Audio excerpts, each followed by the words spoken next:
Hello student, I am Kamal Singh in Moti Children School Guna. I hope you all are fit and fine. Dear student, आज की class का हमारा topic है 10th Hindi विशिष्ट का first chapter भक्ति धारा, जिसके क्वेश्चन आंसर आज हम करेंगे। सो स्टूडेंट कॉपी और पेन लेकर बैठ जाएं और प्रश्नोत्तर नोट डाउन करें। तो चलिए फिर आज की क्लास स्टार्ट करते हैं।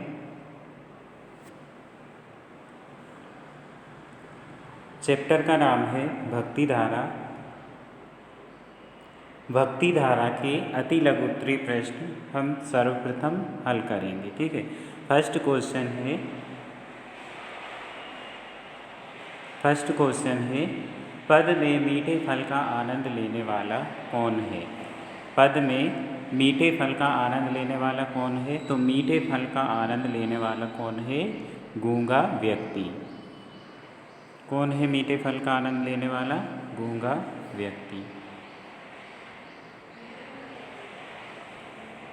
चलिए नेक्स्ट क्वेश्चन, अवगुणों पर ध्यान ना देने के लिए, अवगुण यानी कि जो बुराइयां करता है, अवगुणों पर ध्यान ना देने के लिए सूरदास ने किससे प्रार्थना की है?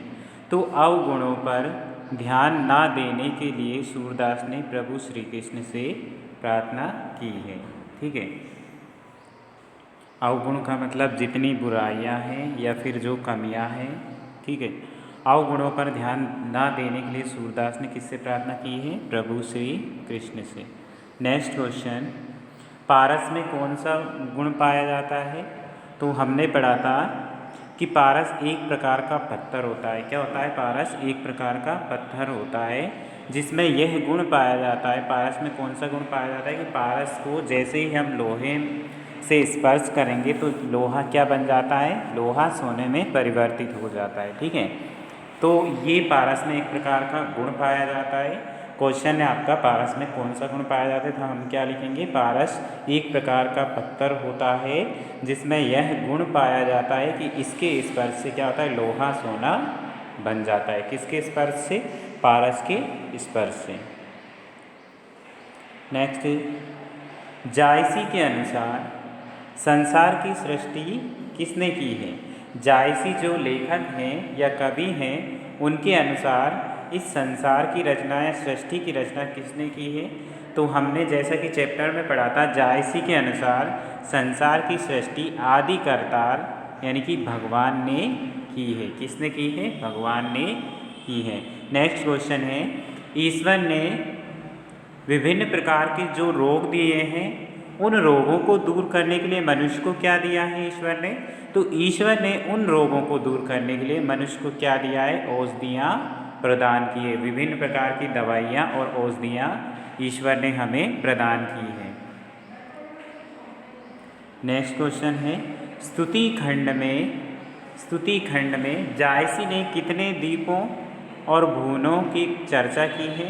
तो हमने पढ़ा था जैसा कि चैप्टर में 7 दीपों और 14 भुवनों की। आंसर क्या आएगा? स्तुति खंड में कवि जायसी ने 7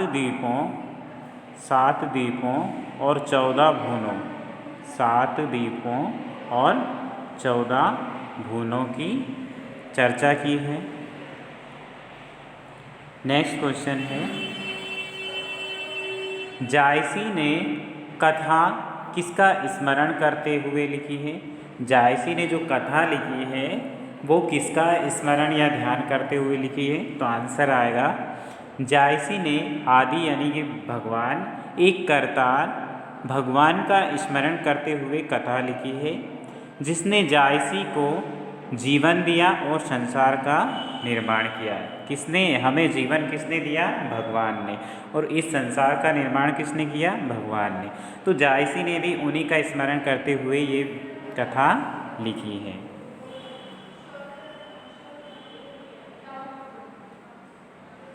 चलिए नेक्स्ट क्वेश्चन,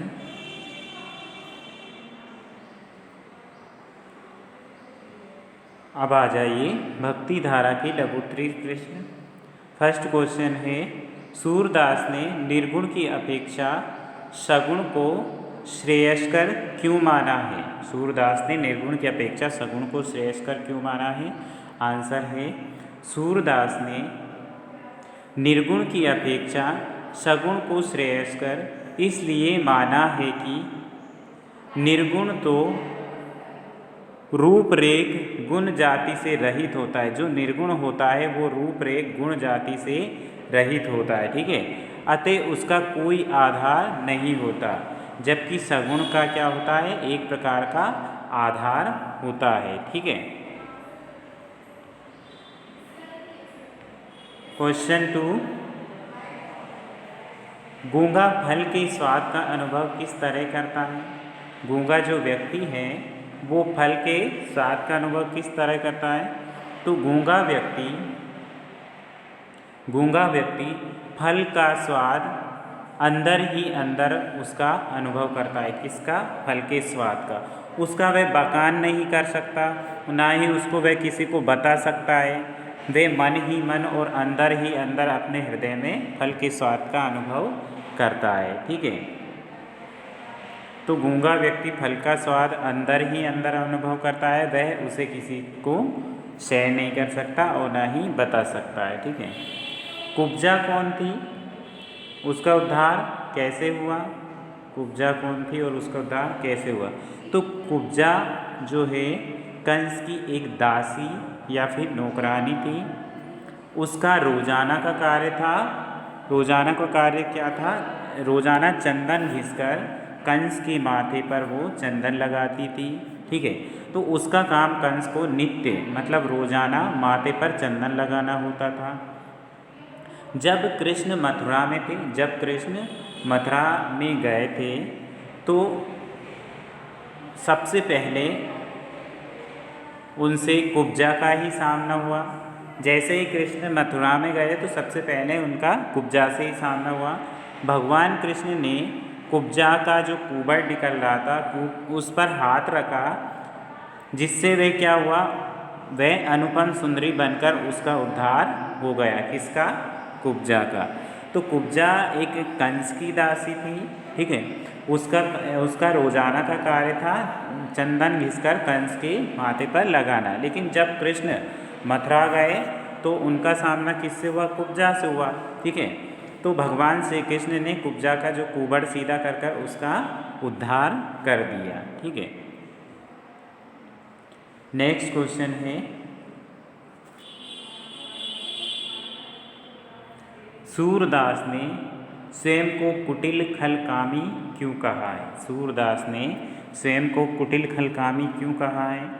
आंसर है, सूरदास ने स्वयं को कुटिल खलकामी इसलिए कहा है कि जिसने उसे जीवन दिया उसी भगवान, जिसने उसे जीवन दिया उसी भगवान को वह भूल गया है। उस भगवान को वह भूल गया है और इस संसार की माया मोह में लिप्त हो गया है, ठीक है, और काम वासनाओं में डूब गया है। नेक्स्ट क्वेश्चन है, जायसी के अनुसार परमात्मा ने किस किस तरह के मनुष्य बनाए हैं? जायसी जो कवि हैं उनके अनुसार परमात्मा ने किस किस तरह के मनुष्य बनाए हैं? आंसर आएगा, जायसी के अनुसार परमात्मा ने साधारण मनुष्य बनाए तथा उनकी बड़ाई की, उनके लिए अन्न एवं भोजन का प्रबंध किया। उसने राजा लोगों को बनाया, है ना, एवं उनके भोग विलास की व्यवस्था की तथा उनकी शोभा बढ़ाने के लिए, कौन? राजा महाराजाओं की शोभा बढ़ाने के लिए घोड़े आदि बनाए और उनको प्रदान किए। उसने किसी को ठाकुर बनाया तथा किसी को दास बनाया, कोई भिखारी बनाया तो कोई धनी व्यक्ति बनाए। ये सब किसने बनाए? ईश्वर ने, ठीक है।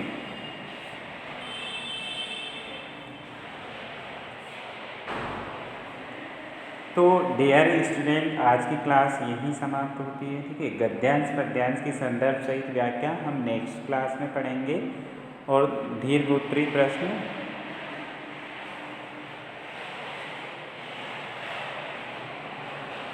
हम नेक्स्ट क्लास में पढ़ेंगे, ठीक है।